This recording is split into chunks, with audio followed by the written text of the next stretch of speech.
तो स्वागत है आप सभी का हमारे प्यारे से YouTube channel study with ALK classes में। तो कैसे आप लोग, मैं पूरी उम्मीद और आशा करता हूं कि आप बहुत ही अच्छे होंगे और मन लगा के पढ़ाई करते होंगे। तो आज हम लेके आए हैं जल संसाधन। जल संसाधन को हम बहुत ही बेहतरीन तरीके से समझने का प्रयास करेंगे और इनसे जितने भी बिहार बोर्ड परीक्षा में एग्ज़ाम में क्वेश्चन आते हैं उनको भी हम देखेंगे। तो चलिए ज़्यादा बात ना करते हुए अपनी काम की तरफ ध्यान देते हैं। आज जानते हैं जल संसाधन। जल संसाधन किसे कहती हैं? अब देखिए, जल संसाधन जो होती है एक प्रकार का चक्रीय संसाधन होती है। अब बताइए कि चक्रीय संसाधन किसे कहते हैं? चक्रीय संसाधन उस प्रकार के संसाधन जो कि मतलब घूम फिर के वो काम आता है। अब इसे उदाहरण समझिए, एक सोनू और एक मोनू नाम का दो व्यक्ति है। सोनू के पास समोसा है और मोनू के पास जो है वो पकौड़ा है। मोनू के पास चाय है, चाय की दुकान है, और सोनू के पास जो समोसे की दुकान और मोनू के पास चाय की दुकान है। अब मोनू के पास 10 रुपये है। अब मोनू कहता है कि हम चाय पीते पीते परेशान हो गए हैं, अब हमें जो है कुछ समोसे खाने की ज़रूरत है। तो मोनू के पास 10 रुपये है। अब 10 रुपये मोनू को देगा। अब मोनू से सोनू को देगा, सोनू से समोसा ले लेगा मोनू। अब सोनू समोसा ले लिया मोनू। अब सोनू के पास चला गया 10 रुपये। अब सोनू कहता है कि मैं भी समोसा खाते खाते परेशान हो गया हूँ, अब हमें थोड़ी आवश्यकता है चाय पीने की। अब वे 10 रुपये जो सोनू के पास था, अब फिर से वो मोनू के पास आ गया। तो इससे क्या हो गया कि ये चक्रित हो रहा है, ये चक्रित के रूपों में प्रयोग। तो इसी को कहते हैं हम पुनः चक्रण संसाधन। तो जल एक जो है तो वो पूर्ण चक्रण संसाधन होती है। और जैसे कि बात करें हमारी पृथ्वी पर कुल ऐसे भी 12 महीने में कुछ ऐसे ही महीने होते हैं जहां लगातार बारिश होती रहती है। तो जल जो है वो एक प्रकार का चक्रीय संसाधन होती है। जैसा कि हमें पता है कि जल की अधिकता के कारण ही पृथ्वी को नीला ग्रह कहते हैं। हमारी पृथ्वी पर जो है वो 71% जो है वो जल मात्रा है जो कि लवणीय है। लवणीय क्या होते हैं? अब लवणीय उस जल को कहते हैं जिसमें नमक की मात्रा बताया जाता है। कहा जाता है कि समुद्र के महासागरों के 1 लीटर पानी में 35 ग्राम जो होती है उसमें लवण होती है। 1 लीटर पानी में 35 ग्राम जो है उसे नमक प्राप्त कर सकते हैं।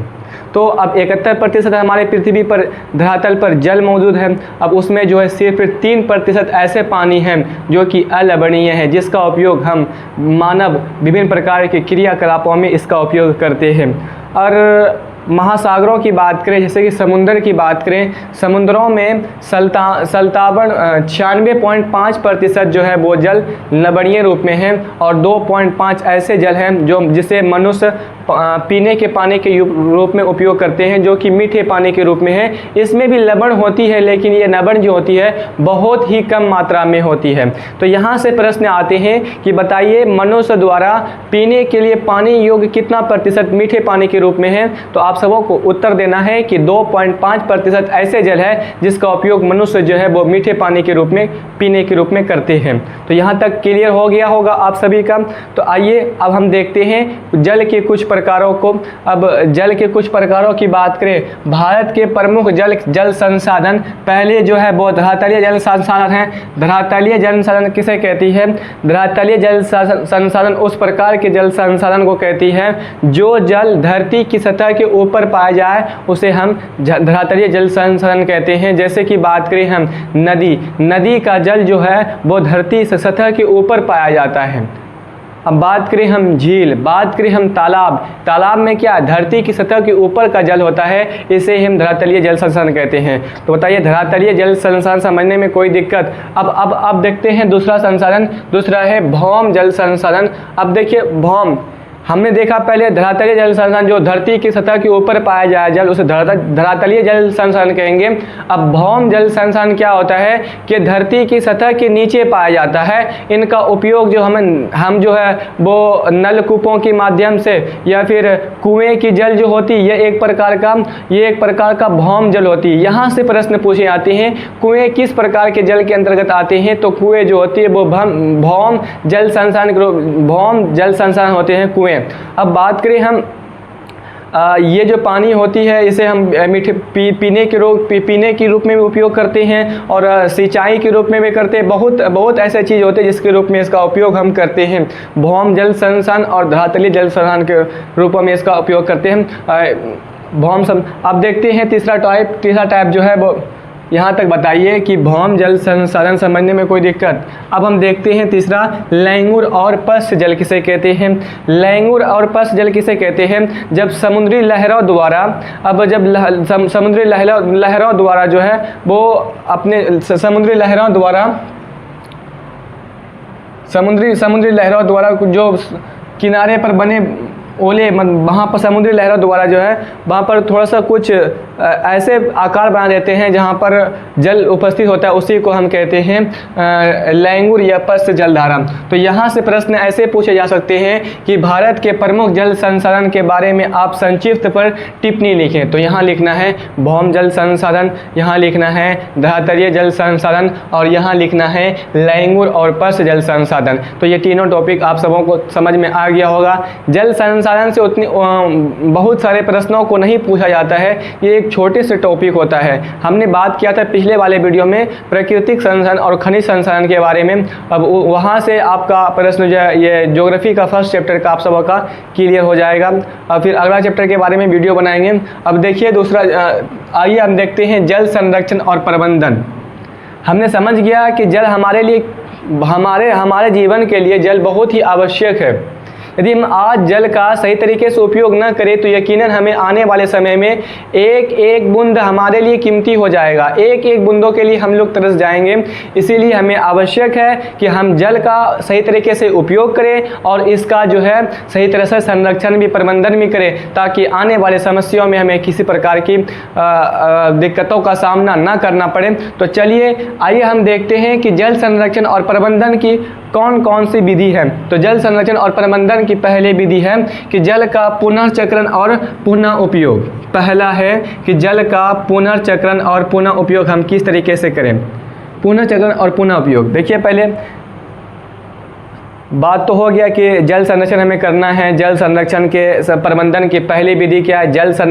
जल का पुनर्चक्रण और पुनः उपयोग। अब हम जल का पुनर्चक्रण और पुनः उपयोग किस तरह से करें? मैं कहता हूं कि जल का जब इस कोई भी रसोई घर में हमारा जो जल इस्तेमाल होता है, अब उसका इस्तेमाल जो जल इस्तेमाल एक बार सब्जी धोने में हो गया, अब वही जल को हम इकट्ठे रूपों में एकत्रित कर लें और उसका उपयोग हम सिंचाई में कर सकते हैं, अपने खेत बाड़ी में उसे जल को दे सकते हैं, या फिर शौचालय के रूप में उसका उपयोग शौचालय में इसका उपयोग कर सकते हैं। तो ये हुआ जल का पुनर्चक्रण और पुनः उपयोग। देखिए पहले हम रसोई घर में वो जल इस्तेमाल हुआ, अब रसोई जल में इस्तेमाल होने के बाद हम उसे विभिन्न रूपों में इस्तेमाल कर लिए, ये भी एक प्रमुख विधि है। तो हमने देखा जल संरक्षण और जल का पुनः उपयोग और जल का पुनर्चक्रण और पुनः उपयोग में ये गंदे या इस्तेमाल किए गए पानी को साफ करके दोबारा इस्तेमाल करने को ही क्या कहते हैं? करने को ही कहते हैं जल का पुनर्चक्रण और पुनः उपयोग। जैसे कि रसोई घर में हम जल के रूप में इस्तेमाल करते हैं। जैसे कि बात करें, अब देखते हैं दूसरा टाइप कि जल संभर। जल संभर किसे होती है?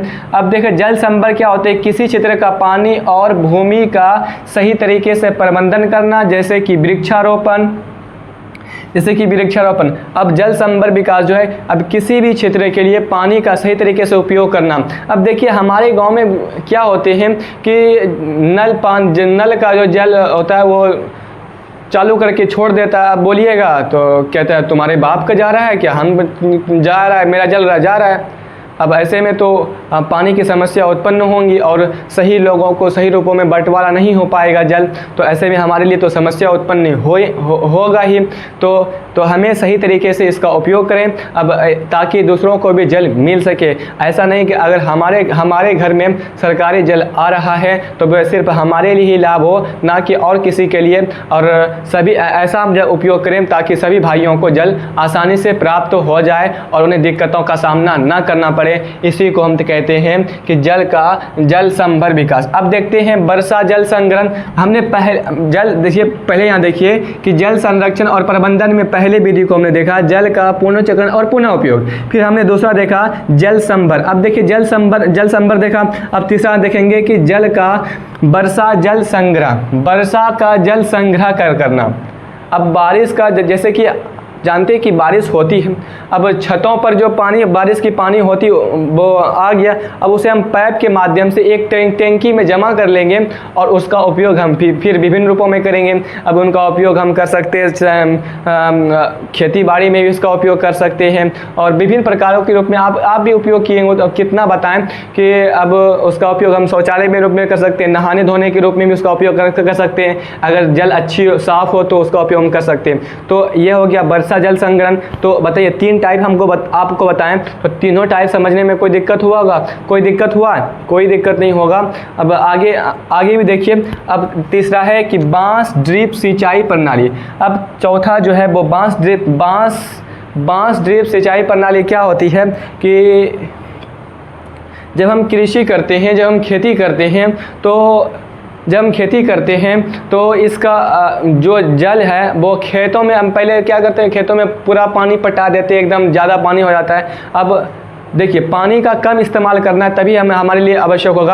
अब ये बांस ड्रिप सिंचाई प्रणाली में क्या होता है कि जहाँ जहाँ पर पेड़ लगाए जाते हैं और पेड़ों की जड़ों तक वो बांस की तरह पाइपों के रूप में उसे बिछा दिया जाता है जड़ की तरफ, और वहाँ पर थोड़ा जहाँ पर पेड़ का जड़ रहता है वहाँ पर थोड़े थोड़े से छेद करके पानी निकाला जाता है, ताकि जो पाइप से पानी जाए वो सीधा उस पेड़ के जड़ में चले जाए और जल का ज़्यादा बर्बादी ना हो। इसी को कहते हैं बांस ड्रिप सिंचाई प्रणाली। हमने देख लिया जल संरक्षण और प्रबंधन को देख लिया, और इससे इतना ही प्रश्न पूछे जाते हैं। अब जितना पढ़ाएं तो आप सबों को क्लास कैसा लगा? यदि क्लास अच्छा लगा हो तो वीडियो को लाइक कर दें और चैनल को सब्सक्राइब करके दोस्तों तक शेयर कर दें। आज के लिए इतना ही।